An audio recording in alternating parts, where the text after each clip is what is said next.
¿Qué tal? Buenas noches, bienvenidos, bienvenidas a un programa más, a estos diálogos sobre justicia y seguridad. Mi querido Sergio, ¿cómo estás? Leonardo, bien. Oye, a mí me gustaría que el día de hoy iniciáramos la conversación un poco como qué es historia y qué es leyenda de este país. Tendemos a relacionarnos con el fenómeno de la migración y el refugio con una historia edificante, ¿no? Por un lado, somos un país de acogida y tenemos naturalmente páginas brillantes. Esta casa donde estamos es una expresión de ella, ¿no? La forma en que México recibió a los refugiados de la República. Hay otros episodios hermosos, brillantes, pero también hay una historia de intolerancia con ciertos grupos. Tenemos no solamente en el ámbito del refugio, sino una abierta xenofobia en temas de política migratoria. Recordamos la forma en que tratamos a los chinos, la forma en que en algún momento tratamos a los judíos. Sol y sombra en esas políticas, Sergio. ¿Qué es leyenda y qué es historia? Bueno, es la esquizofrenia nacional en este tema también. Porque sí, al mismo tiempo que recibíamos a los exiliados españoles, nos hacíamos los renuentes con los judíos y seguimos empeñados en no reflexionar sobre el papel de España en la historia nacional y el papel de México en la historia española, por supuesto, sería la contraparte. Ahora bien, eso se ha agravado a medida que la población mundial creció y que empezaron a llegar más y más gentes. En los 80s, México fue muy generoso gracias a la presión interna y recibimos a ciento y tantos mil guatemaltecos como refugiados en las selvas de Chiapas, Tabasco. ¿Qué ese tema tú lo estudiaste a fondo? Lo estudié durante 10 años. Pero es un tema dificilísimo de investigar porque no hay finales felices. Hay una convención internacional, la que creó ACNUR, pero todos los gobiernos, sin excepción, hacen lo posible por no recibir refugiados. Pero lo que ya se salió de control fue, después de las guerras centroamericanas, con el resquebrajamiento de los estados-nación de Centroamérica, del autoritarismo de los regímenes fuertes, que empezaron a llegar oleadas de criminales de Colombia y empezó a cambiar todo el tejido social y vino esa migración masiva que ahora tenemos y que nos está creando problemas gigantescos con Estados Unidos y con otros países de la región. Claro, sí, en esto de que los estados, lo estamos viendo ahora en la crisis de Gaza, Jordania y Egipto dicen, sí, quiero mucho a los palestinos, pero no me abran la frontera porque no quiero tener más refugiados. En el caso de México hay como una historia negra en la migración, bueno, en el refugio español. Hay un historiador que sostiene, no sé si esto tenga fundamento o no, pero que se reproducían ciertos esquemas casi inerciales de que vengan asturianos y vascos que son trabajadores y que no vengan andaluces que son más conflictivos, o que se buscó algún sesgo, por no hablar de otras, digamos, expresiones de una política o migratoria de refugio que en esos momentos reproducía todos esos estereotipos, Sergio. Tienes razón, pero aquí hay una historia de la migración que no ha sido contada totalmente porque ha sido uno de los grandes negocios de los funcionarios corruptos, la migración. A mi padre, que fue un periodista muy corrupto, una de sus prebendas que le dio Gobernación, Gustavo Díaz Ordaz, era un chino al mes. Un chino al mes no quiere decir que le entregara al chino, sino un permiso de migración a un chino. A un chino. Más la entrega de permisos para irse de braceros durante los años 50. Esas historias de cómo migración ha sido uno de los grandes negocios de la corrupción mexicana no se cuentan porque todos los países, no solo México, preferimos quedarnos con los niños de Morelia y la historia de los asilados españoles que fundaron o fueron la semilla sobre la cual se construyó el Colegio de México, el Colegio de Madrid. Todo eso es cierto, indudablemente, pero también lo que tú señalas. Y hay la reticencia de los gobiernos a Yo creo que haría falta una comisión de la verdad, tal vez. Tal vez, yo he visto algunas, digamos, los trabajos hemerográficos de algunos compañeros que decían que cuando llegó la migración, refugio republicano, decían, nos traen gachupines y rojos, ¿no? Este tema de por doble discriminación. Pero quizá el pecado más grande que haya cometido este país fue con los chinos, ¿no? El presidente hace 3 años, pidió disculpas en Torreón por esa brutal animadversión que en México compartían desde Flores Magón hasta la derecha más radical en contra de los chinos. Yo no sé si hemos hecho balance con nuestra propia conciencia con eso, Sergio.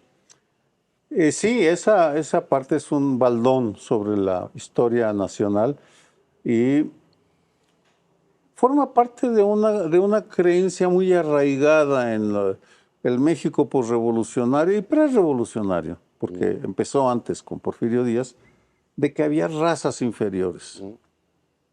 Eso es, digamos, es un ambiente intelectual más o menos global, ¿no? Era global, de darwinismo social. La amenaza amarilla, que era el mito en Estados Unidos, que también lo compartía. Es decir, éramos toda una región que lo veíamos. Pero añado, ya hablando de migraciones, las grandes migraciones nacionales, en la guerra de castas, la migración forzada de decenas de miles de yaquis a Yucatán, que se los llevan para combatir, o los desplazamientos forzados. Hubo gobernantes, porque nunca fue una política de Estado como la nazi, por ejemplo, que tiene leyes, en donde se dice cómo discriminar a los judíos, vamos, y qué es un judío y qué puede hacer un judío. Esa es una ley, ahí está sancionada, que por eso fue una aberración, pero los países tienen leyes muy sutiles para discriminar, pero rara vez lo hacen de manera explícita, como sí se hizo en México, pero de manera soterrada. Mira, ahora que te escucho, pienso en la cantidad de monografías que todavía hay que escribir sobre desplazamiento de población interna, repoblamiento, poblamiento. Yo no sabía, por ejemplo, que Saltillo lo habían fundado los tlaxcaltecas, o el movimiento de población instigado por la corona española de mexicanos tratando de colonizar todo el norte de este país. Pero bueno, son temas que a lo largo de los años se irán fructificando. Espero que, como muchas tesis doctorales, el tema de la migración y el refugio es central. Hoy pues forma parte no solamente de la política nacional, sino buena parte de la relación bilateral de Estados Unidos, México-Estados Unidos, se ve desde ese prisma, Sergio. Sí, ya que mencionas Tlaxcala y el poblamiento de Saltillo, Tlaxcala es una historia que merece ser revisada, porque el epíteto de traidores... Todavía lo cargan injustamente, ¿no? Injustamente, porque hay que entenderlo. No estar de acuerdo, la conquista fue un hecho brutal, pero yo reflexiono la importancia de empezar a revisar los grandes mitos, partes verdaderos, partes falsos, sobre la cual hemos construido una identidad, la mexicana. Y Tlaxcala es una verruga que traemos ahí metida y que tenemos que revisar, así como la relación con los españoles, con España. Así lo tendremos que hacer, pero bueno, lo haremos por supuesto en otro momento. Después de esta pequeña transición platicaremos con Tonatiuh Guillén, ya está aquí y en un instante viene a este estudio a conversar con usted. Tonatiuh Guillén López es doctor en Ciencias Sociales con especialidad en Sociología por el Colegio de México.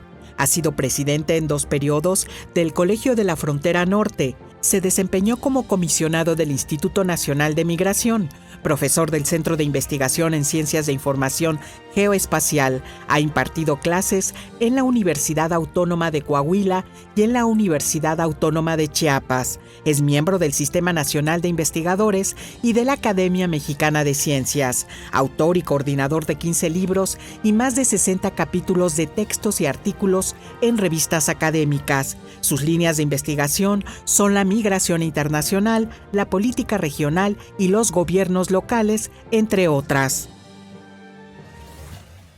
Bueno, y seguimos, por supuesto, nuestros diálogos. El día de hoy tenemos la fortuna de recibir al doctor Guillén Tonatiuh. Bienvenido. Qué gusto, muchas gracias. Mi querido Sergio. Muchas gracias. Qué gusto saludarte, Tonatiuh. Gracias. Miren, el doctor Tonatiuh Guillén es egresado del colegio, fue presidente del COLEF y hizo una investigación sobre, antes de ser nombrado comisionado del Instituto Nacional de Migración, entre 2017 y 2019 hizo una investigación sobre la integración de la frontera sur con América Central. En esas estaba cuando la patria lo llama, más bien Olga Sánchez Cordero y Alejandro Encinas, lo llaman en noviembre de 2018 a hacerse cargo de el Instituto Nacional de Migración de pésima reputación y a impulsar una nueva política migratoria que iría en consonancia con la propuesta hecha por el presidente, ahora presidente López Obrador, en un debate en Tijuana. ¿Qué pasó en esos meses? ¿Cuál era la nueva política migratoria? ¿Y por qué duraste solo 8 meses, 14 días? 7. 7. Ay, Fue un exceso. Me vi muy ambicioso. 7 meses. 7 meses. Sí, muchas gracias. Primero, gracias por la invitación al programa. Sí me tocó estar en una coyuntura particularmente interesante del inicio del gobierno del presidente López Obrador, derivado justo del trabajo académico que hicimos, un conjunto muy amplio de colegas. 100 investigadores. 100 investigadores, más personal de apoyo. Entonces fue un aparato de investigación muy grande que se llamó el proyecto Región Fronteriza México-Guatemala. Y generó una cantidad importante de materiales, más de 16 libros, que por cierto están aquí en la biblioteca y están en línea, todos esos materiales, pero con el propósito de construir los insumos para una nueva visión de la región frontera sur y de nuestra relación con Guatemala inmediato, pero con Centroamérica en términos más amplios. Derivado ciertamente de nuestra experiencia, ya lo refiero institucionalmente y en lo personal, en la frontera norte, en el COLEF. La frontera norte mexicana, pues con todos sus problemas, se convirtió en un eje de desarrollo central. Y no es igual, pero hay procesos parecidos en la relación de México con Guatemala y con Belice, que en menor escala, pero también van en esa dirección. Y el objetivo fue desarrollar los elementos para una política de desarrollo fronterizo, transfronterizo, porque tiene que ser de los dos lados, y tener una nueva relación en muchos campos, que va desde el económico, evidentemente, con su dinámica comercial, infraestructura, servicios, en el mercado laboral, en la movilidad humana, y en general construir las bases de lo que después fuimos delineando como un polo de desarrollo económico de peso continental.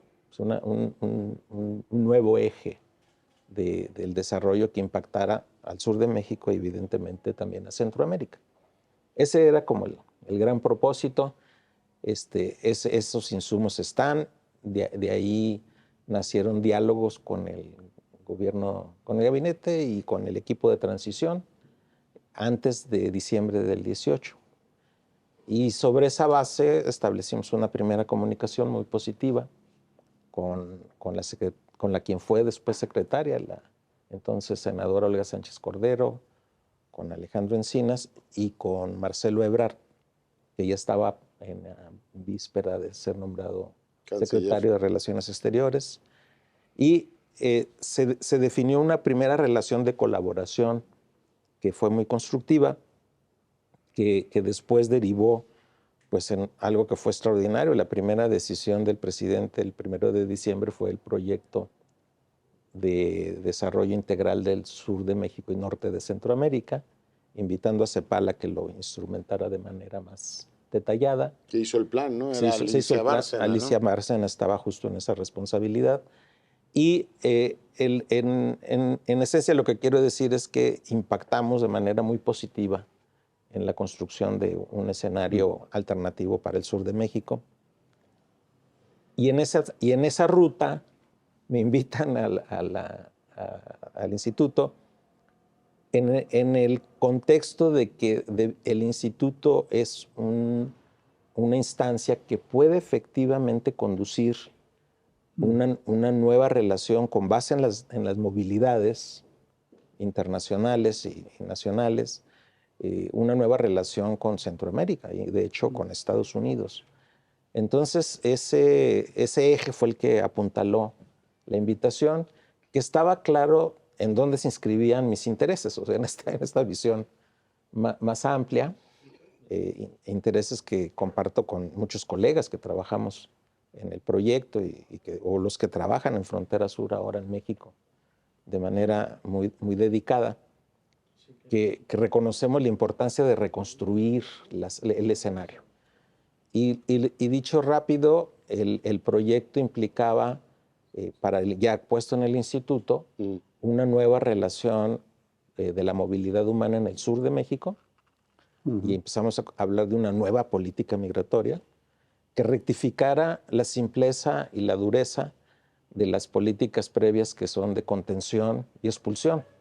Eso era todo lo que nos referíamos. Oye, y generó un enorme entusiasmo, además tu persona despertaba pues, con perfecta lógica la idea de que venían tiempos nuevos. En esos momentos hablamos de las consultas. Hay un episodio en el cual un grupo de secretarios de Trump vienen a ver a López Obrador. Es el momento en el cual propiamente se definen como las líneas rojas de qué tipo de relación vamos a tener. ¿Comparten con ellos la idea de una nueva política migratoria? Es decir, ¿esto se platicó con los vecinos, Tonatiuh? En principio no, porque derivó de dos escenarios, este académico que acabo de comentar, y otro que fueron lineamientos que se crearon en la campaña de López Obrador, en el año 18 en particular. La campaña del presidente en aquel momento marcaba un tono de crítica muy fuerte a la política migratoria de Peña y marcaba lineamientos de apertura a la movilidad centroamericana en particular, que era el gran asunto en aquellos años, y de inclusión en México.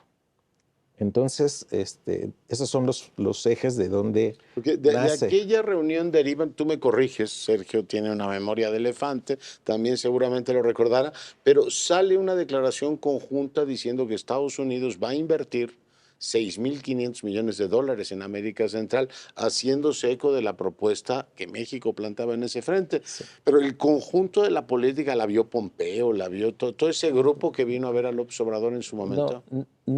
No creo que haya visto el escenario conjunto, sino segmentado.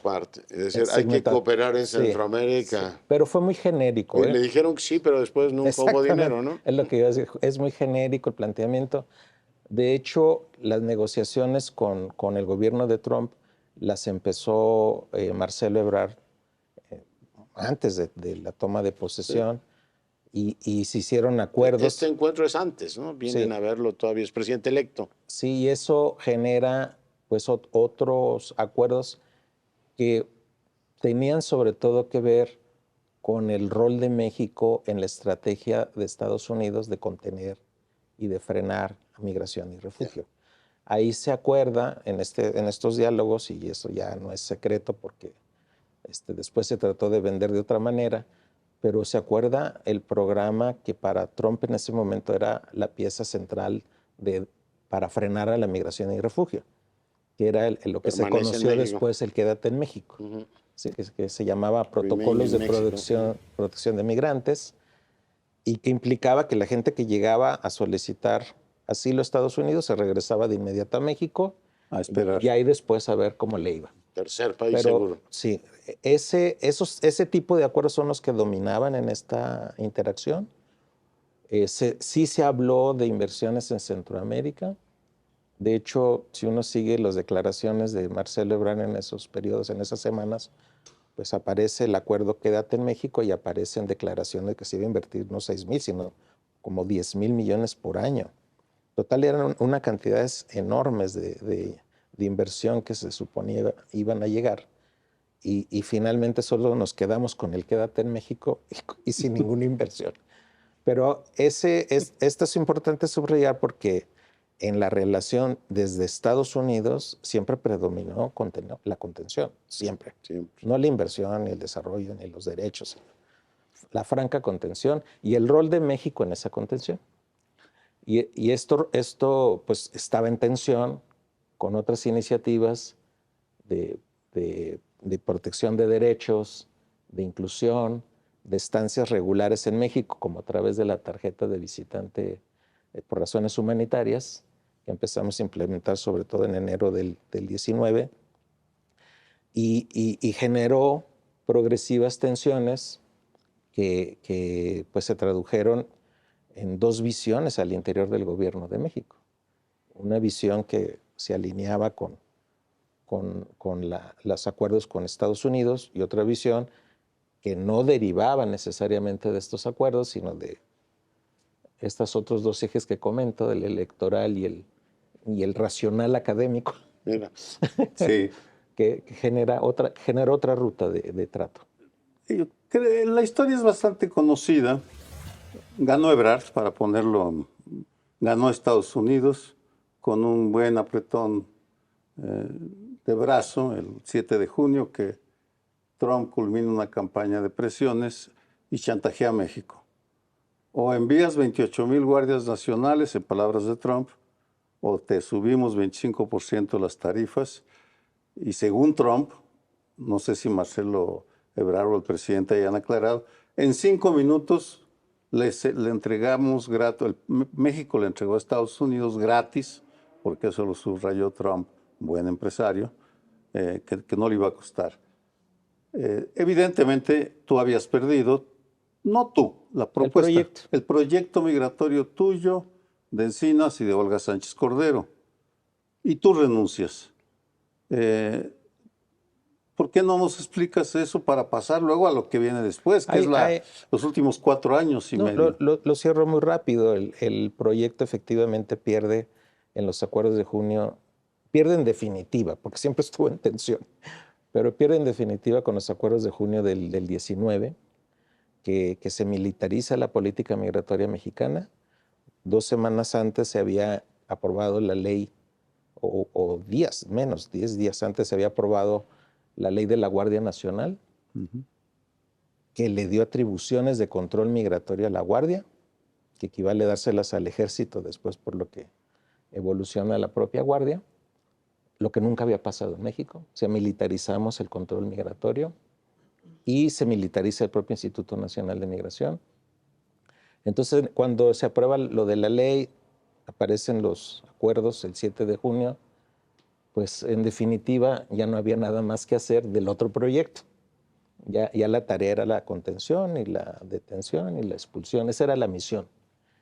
Y fue cuando presento mi renuncia el 14 de junio. El argumento eran grandes números viniendo de Centroamérica a través de México a Estados Unidos. Hoy esos grandes números son chiquitos. Los números de hoy son 4 veces mayores. 4 veces más, o 5 veces mayores en algunos momentos.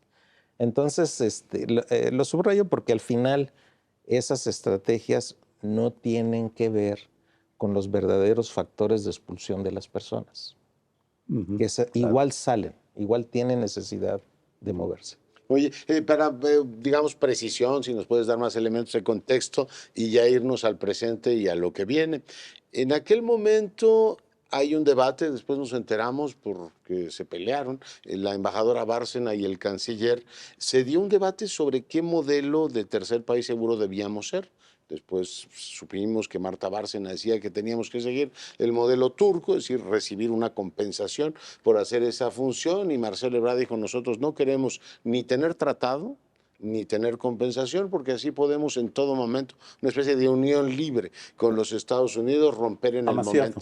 Una especie de amaciato, unión libre, decir, si te vi no me acuerdo. Eso se llevó al gabinete y anexo la pregunta. ¿El jefe de Estado tenía, el presidente de la República, ancho de banda para seguir estos debates? Porque yo oía versiones de que participaba Durazo, hoy gobernador, en ese momento secretario de Seguridad, el consejero jurídico de Presidencia, Pero el presidente tenía ancho de banda para decir, a ver, este tema migratorio, ¿qué opciones tenemos o cuál es el, digamos, el campo que yo tengo para moverme, Tonatiuh? Bueno, primero sí hay que subrayar que la embajadora Marta Bárcena tuvo una posición extraordinariamente valiosa en frenar o tratar de reducirle el peso a las iniciativas del gobierno de Estados Unidos. O sea, sí fue un rol muy, muy importante. Por eso es que tensó con el canciller Ebrard, ¿no? Porque el canciller era más condescendiente con las iniciativas de Estados Unidos, pero no planteaba la embajadora el arreglo tipo Turquía. No. Pues Marcelo lo ha dicho un par de veces. Pero nunca lo hizo ella de esa manera. Y sí planteaba, pues Marcelo Ebrard, como ocurrió el 20 de diciembre del 18 y luego con los acuerdos para expulsar a la población a México, derivado de la pandemia, sin mayor argumento, retachar a México. Entonces hubo un conjunto de sesiones que hizo México a Estados Unidos en su estrategia de expulsar gente en el gobierno de Trump, y que por cierto todavía continúan, pero al rato las comentamos. Pero el asunto central es que la complejidad del escenario francamente estaba reducida a la visión práctica de las variables. O sea, nos vienen los aranceles y entonces cedemos y ya no nos van a poner aranceles. Ese ya era el último minuto, pero ¿cuándo viene la primera alerta? ¿Cuándo le dice Nielsen a Sánchez Cordero, oye, el número de migrantes que tenemos en la frontera empieza a ser inadmisible? Ese planteamiento existió desde el arranque del gobierno de Trump. Desde el diálogo que empezó a tener con Peña Nieto. Y a diferencia de lo que pasó después, un año y medio después, con la negociación, el gobierno de Peña surfeó en la discusión. No cedió. Y lo que sí hizo fue posponer y se lo pasó a la otra administración. Peña o el arte de procrastinar. Y la otra administración pues cedió, ¿no? Fue cediendo, aparentemente en función de los proyectos de inversión. No lo voy a poder demostrar, pero eran diálogos paralelos. Más bien, eran anuncios paralelos. O sea, pero uno ocurrió realmente, el otro nunca ocurrió. Pero estaban moviéndose en esa dirección. Y al final, con la tensión tan fuerte de los aranceles, pues la salida no fue la discusión más compleja del tema, porque tampoco el gobierno de Estados Unidos quería ninguna complejidad. O sea, no había la visión de los determinantes y del contexto y de los derechos, nada. Era más bien no y punto. ¿No? Yo creo que nada lo simboliza mejor que el famoso muro. El muro, claro. Ese era el proyecto final, cierre. Muro o muerte. Muro o muerte, correcto. Y muertes. Cederemos. No, y muerte ocurrió. La muerte ocurrió. Sí. De hecho, ya en serio, la cantidad de muertes del año 22 y 23 y un poco el 21 no tiene precedentes en la región fronteriza México-Estados Unidos. Sí, fue terrible. Y sigue siendo terrible. Hablando de muertes, nombran a Francisco Garduño, comisionado del Instituto Nacional de Migración, lo sacan de administrar las cárceles, lo cual ya era un anuncio sutil de lo que se iba a venir. Nada de surfear en una góndola veneciana los acordes de O Sole Mio, sino vámonos a los centros de detención migratorios.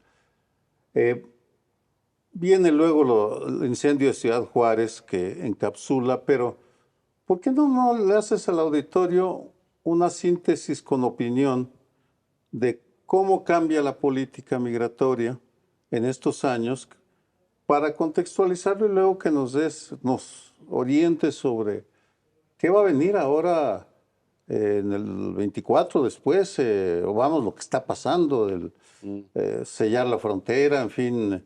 Pero primero estos años Migración. Oye, yo agrego a la pregunta de Sergio, ¿tiene solución el aparato del Instituto Nacional de Migración o es un aparato irreformable, Tonatiu? Bueno, primero sobre el gran giro.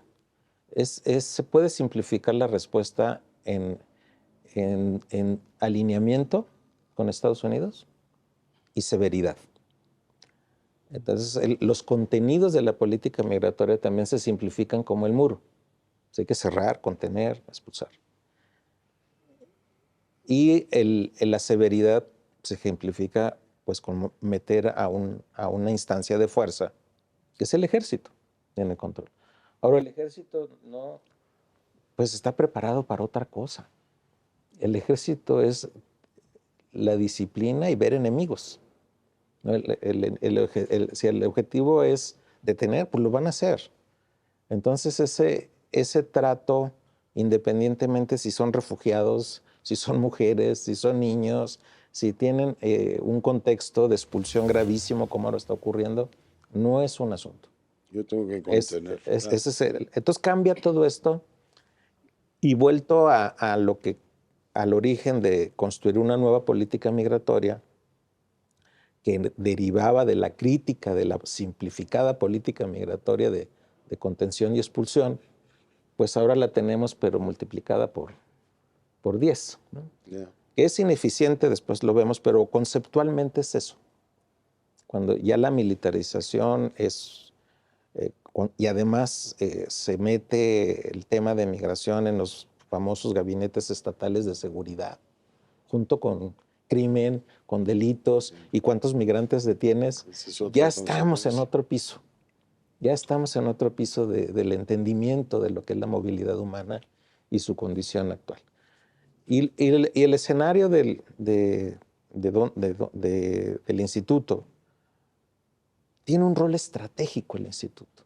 Yo le recuerdo a nuestra audiencia que cuando se trató de integrar la Policía Federal el siglo pasado, el proyecto original incluía migración y el resultado fue, estos no tienen reforma posible. Mejor empezamos con una policía medianamente sana, pero la impresión que queda del instituto entonces al de Garduño es, eso no hay quien lo reforme, Tonatiu, ni tú. No, es un aparato porque es policíaco al mismo tiempo y muy corrupto, ¿no? Con enormes deterioros, con enormes.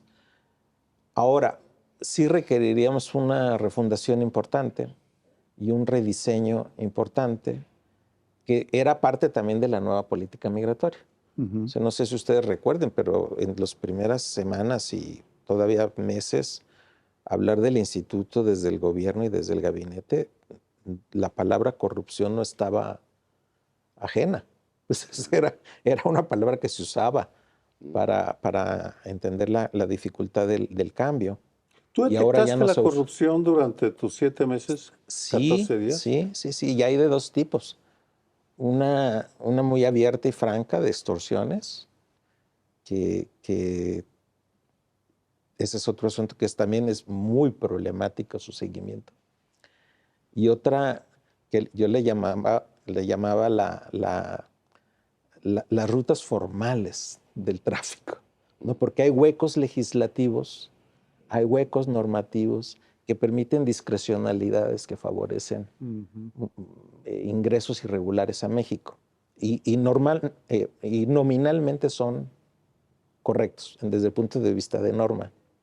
Entonces, las primeras reacciones que tuvimos frente a escenarios de quejas y de este tipo, pues era más bien despedir a las personas.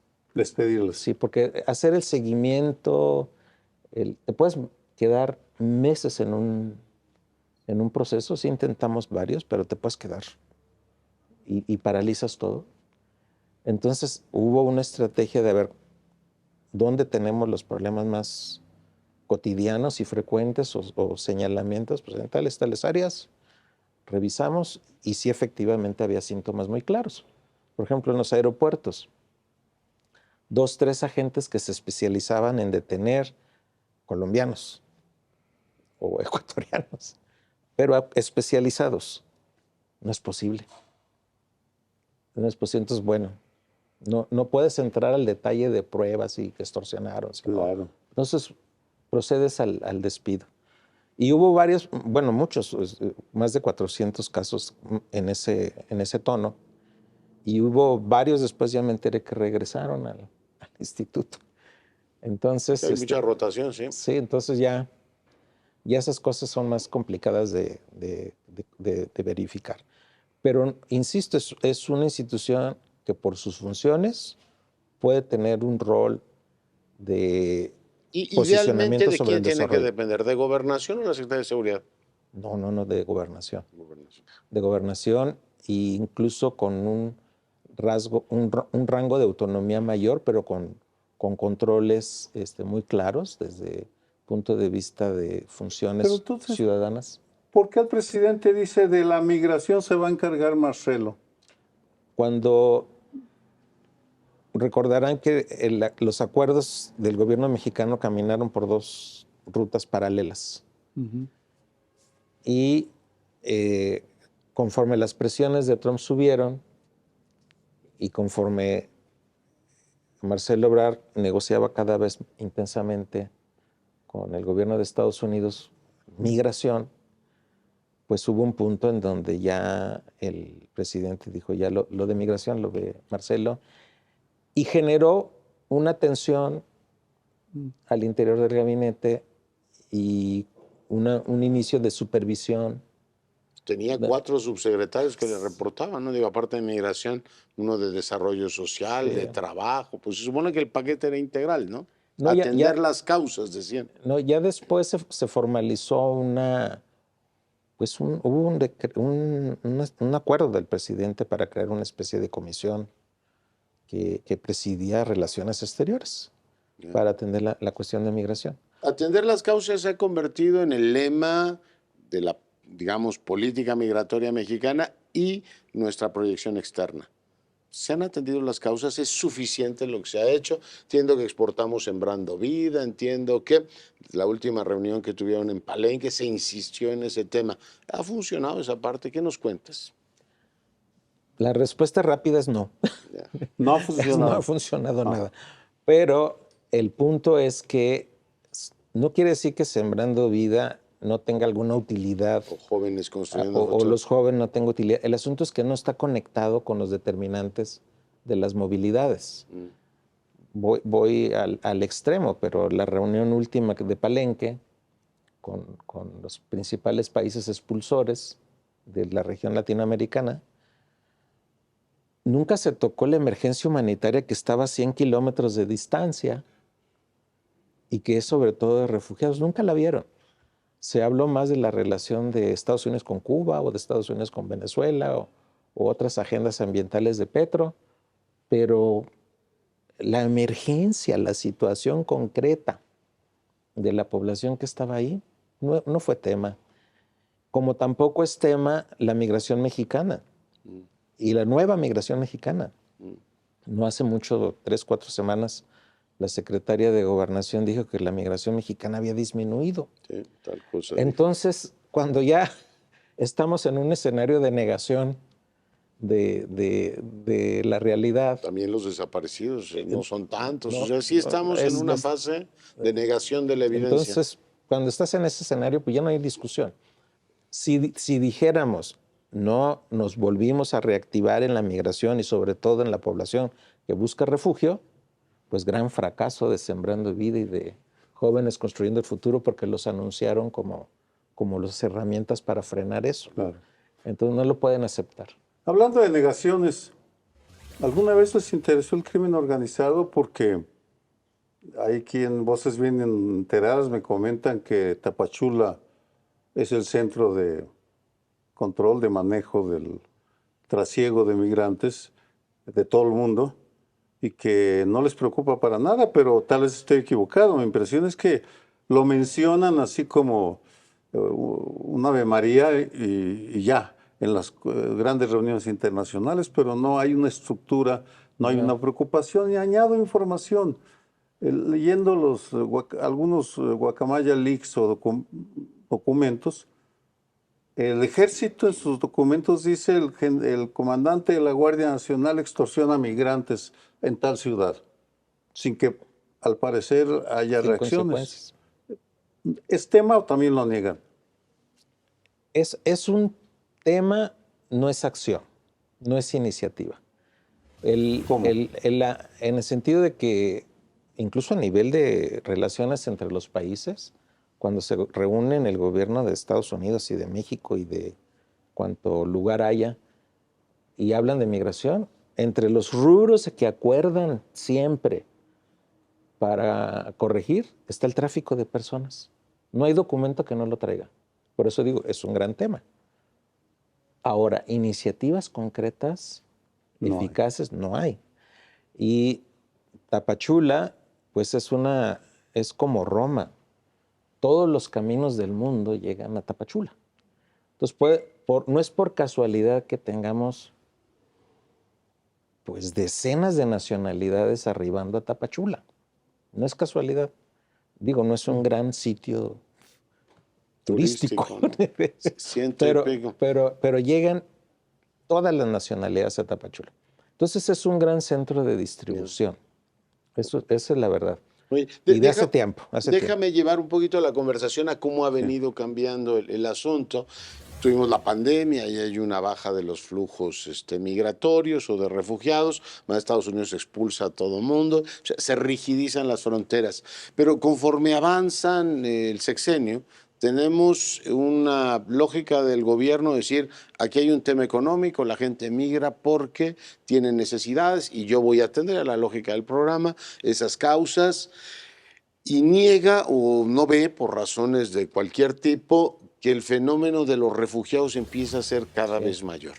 Y bueno, tú puedes decir, yo voy a dar programas de apoyo Sembrando Vida, pero pues resulta que tienes una descomposición política en Venezuela, en Cuba, en Nicaragua, etcétera, y cada vez tenemos una mayor presencia de refugiados en el componente de personas que vienen. Es decir, me encantaría que nos explicaras eso y naturalmente la evolución institucional de este país. A mí me ha sorprendido, alguna vez lo he comentado contigo, con Sergio, que en los presupuestos de la federación tú no ves que, por ejemplo, el dinero que recibe Comar sea consonante con el crecimiento de este grupo de personas que hay que atender. Seguimos dependiendo de la ACNUR, que nos ayuda mucho a procesar temas de refugiados. Pero, en fin, hay este cambio. Es cada vez más importante el tema de los refugiados, de la descomposición política de la región, Tonatiuh.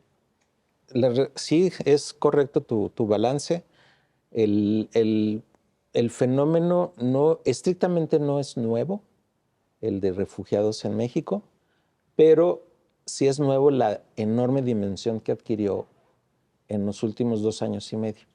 Yo he hecho algún tipo de revisión de los flujos y de los determinantes, y hay una coincidencia nada casual entre las enormes movilidades de Cuba, de Nicaragua, que no teníamos tanta gente en movimiento desde Nicaragua, de Venezuela hasta acá no la teníamos.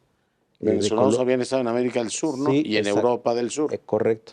Y en otros desprendimientos importantes en Colombia, en Ecuador y Perú, que no estaban de este tamaño, y todas sincrónicas en tiempo. Entonces hay una especie de parámetro común que le llamo el efecto pospandémico. Oye, ¿agregamos haitianos también? Haitianos siempre hemos tenido una cuota, pero también están en este escenario de aceleramiento. Y creciendo, sí. De aceleramiento. No son grandes cantidades, la verdad, los haitianos, pero sí también un aceleramiento. Sincrónico, pospandémico. Y dicho muy rápido, lo que estaba mal en algunos países se hizo peor. Lo que estaba peor se hizo catastrófico. Mira. Entonces, Cuba le explota todo el escenario, Venezuela, México, Claro. México, por cierto, hay que meternos también un poco a ese rubro, pero también la migración mexicana es sincrónica con este efecto pospandémico de remolino que va agudizando todo.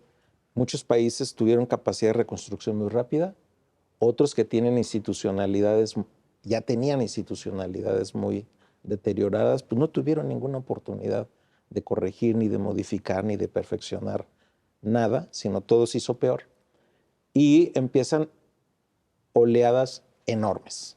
Entonces, esta situación, lamentablemente, ha persistido 22 con números impresionantes, 23 todavía mayores, y 24 no creo que mejore la cosa.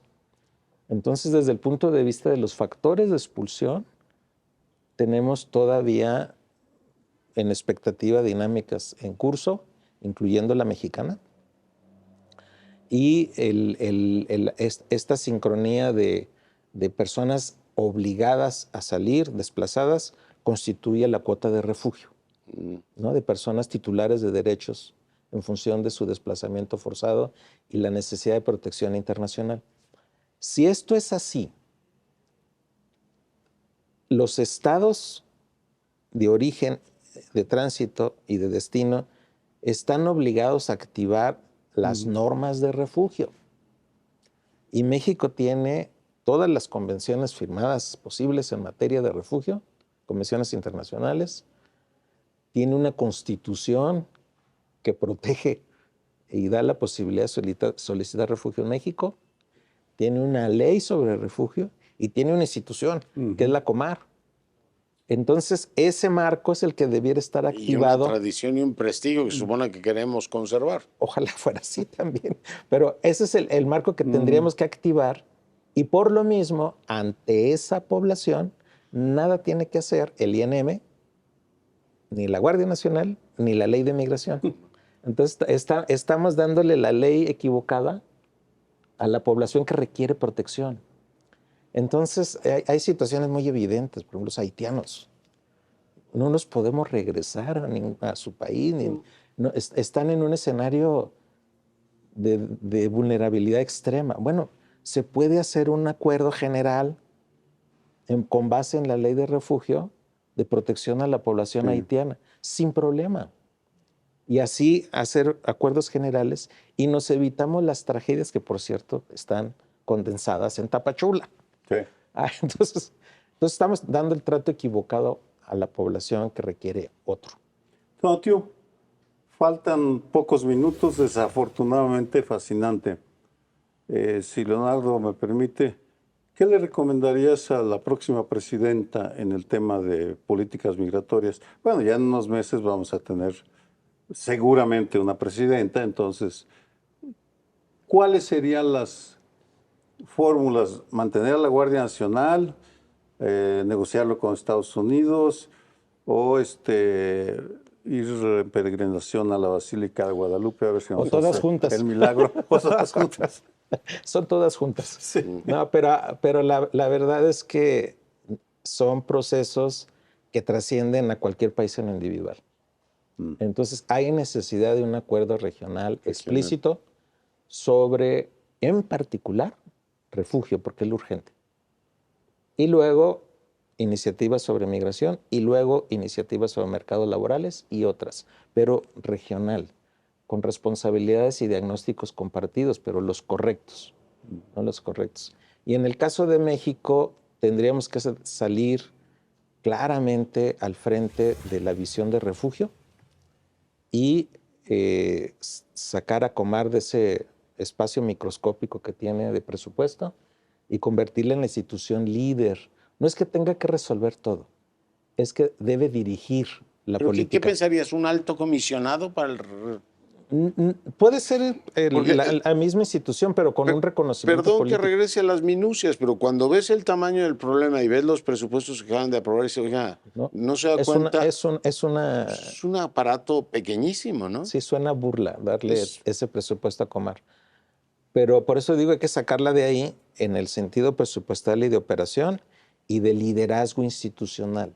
O sea, Comar tendría que estar acordando al interior del gabinete con un rol directivo, acordando con los estados, acordando con los municipios, acordando con sociedad civil y acordando con sector empresarial. Y agregando al tema de la pregunta que te decía Sergio, habría que pensar también en diplomacia preventiva, ¿no? O sea, tú decías Haití, no los puede regresar, pues es lo más cercano a un estado fallido que tenemos y todo el entorno en el que vivimos sigue siendo un entorno expulsivo, por razones políticas. Algo tendríamos que hacer con el vecindario, Tonatiuh. No, sin duda, yo creo que es parte de las discusiones francas que debemos regionalmente.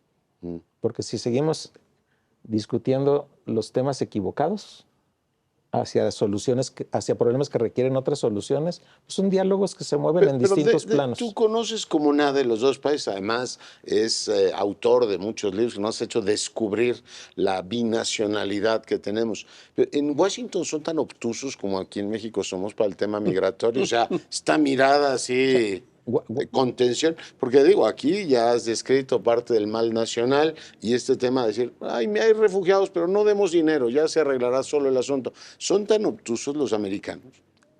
Las burocracias. Domina una posición obtusa, aunque hay la otra, que es muy civilizada. Y nunca hemos dialogado con la parte civilizada. Lamentablemente la coyuntura en Estados Unidos es de tal polaridad y posiciones extremas que el rango de maniobra con relación a la materia migratoria y de refugio es pequeño. Porque de la última reunión que citó Biden en Washington para la prosperidad, que tenía el capítulo este de migración, creo que son 89 millones para darle a Colombia y a España, no sé. Entonces, ¿en serio para tratar el asunto son 89 millones de dólares? Yo diría, es más valioso los cambios en la política que la cantidad de dinero.